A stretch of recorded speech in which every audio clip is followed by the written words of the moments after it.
Amen Thompson in Game 5 went absolutely ballistic, snagging 5 steals in 17 minutes, dropping an efficient 25 points, and Houston outscored Golden State by 32 when Amen was on the court. Now before we dive into what specifically happened in Game 5, we first have to go over Thompson's play in the first 4 games of the series. And despite how talented Amen is, he did get off to a pretty bumpy start in the series. Now obviously in just his second NBA season, Amen's game is still very raw. First, outside of the paint, he hasn't been a reliable shot maker. His percentages are well below average from 3 in the mid-range. And then on top of that, these simply aren't shots he's looking to get into that much. So far this year, Thompson is attempting just over 2.5 shots outside the paint per game, which is extremely low compared to other guards and wings across the league. But despite being a zero threat from outside the lane, Thompson has still found ways to provide some offense throughout this series. First, he's done some really good work out in transition, where if he gets a head of steam to charge towards the basket, he simply has too much speed and explosiveness to deal with, where he can simply parachute up into traffic and somehow find a finishing angle. And the Rockets at times will put the ball in his hands and let him initiate drives in early offense by simply clearing out one side of the floor and letting him work.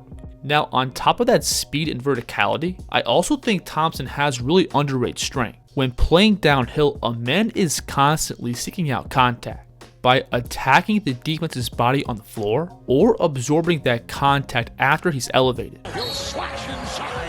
We'll see him here turn the corner off the screen to his left. Then watch him push the ball across and throw that inside shoulder into Quentin Post's chest, which bounces him back, giving Thompson this window to shoot up. And what makes Thompson so unique as an athlete is that he can also channel all that explosiveness while playing in tight spaces. And this allows him to be a non-stop scoring threat, even with Houston's minimal spacing. There's many times in the half court where the Rockets will do their best to clear out the lane, and Thompson gets a quick isolation in the paint.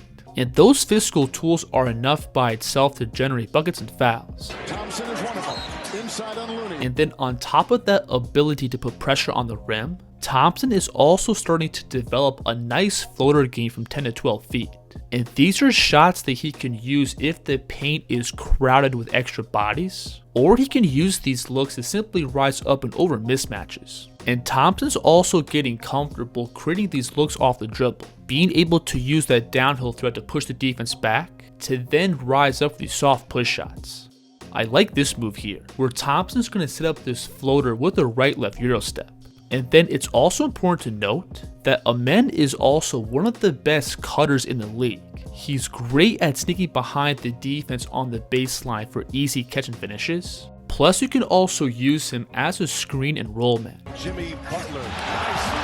So Thompson's ability to attack into open space, abuse mismatches in the half court, plus being able to move off the ball for easy buckets, has been enough by itself to make him an efficient double-digit scorer the entire season. But again, to start this series against Golden State, Amen's offensive limitations were really getting exposed. First, Amen's inability to hit perimeter shots does make him pretty predictable off the dribble. As soon as he starts to put the ball down, it's pretty much guaranteed that he's looking to put his head down and charge towards the rim. So in response, Golden State could load up the paint and body up all his drives. And while Amen does possess elite physical tools, it's still not enough to cancel out good positional defense. For example, Draymond Green throughout this series has been elite in beating Amen to the spot and walling off his rim attacks. Look how Green from the opposite block is going to slide across and be right in Amen's airspace off the catch.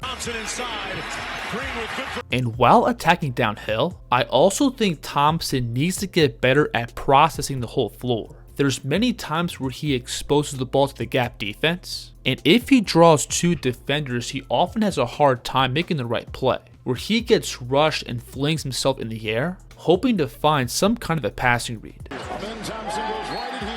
And when playing in isolation, that limited outside scoring obviously plays a big factor. Again, Thompson has for sure made some improvements in spots, but these are still not efficient shots for Houston, and Golden State's been happy to sit back and let Thompson rise up for these extended out looks. So what ends up happening to Amen a lot is that he gets matched up with the opposing team's big, who's just going to sit back and let him settle for these 10 to 12 foot looks. And then if Thompson tries to attack all the way into the paint, they've also got the height and strength to hold their ground.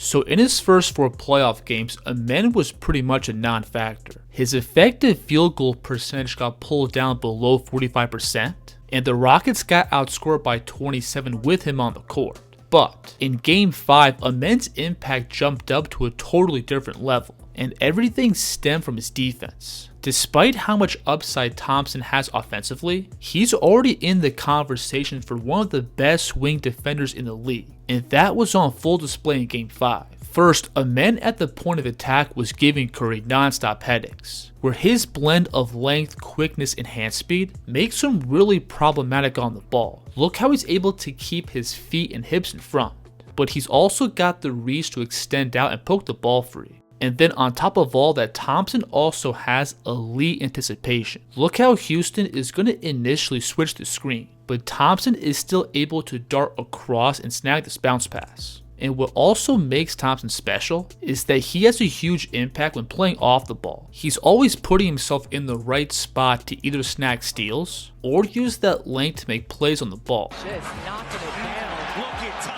And those physical tools carry over to Thompson's gap defense, where he can both slide down to stop the ball, to then scramble out and recover to his man on the perimeter. Watch him here dig down towards the ball, and he gets himself completely out of position. But from this spot, Amen can still rotate out and take away an immediate shot and drive.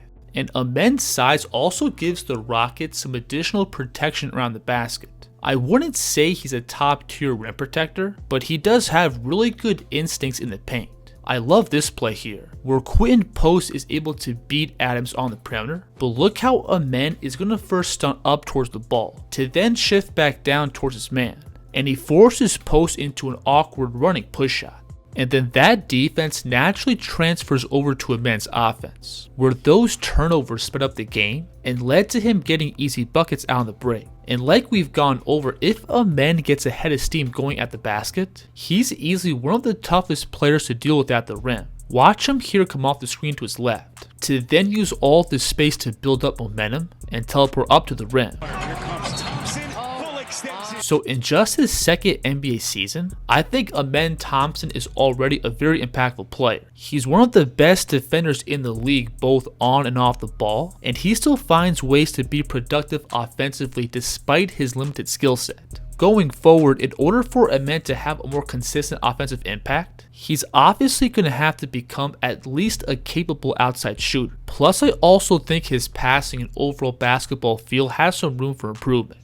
But outside of that, Thompson can still impact the game with just his athleticism and motor alone. And once his skill set starts to catch up, the rest of the NBA might have a problem. If you enjoyed this video, please like and subscribe.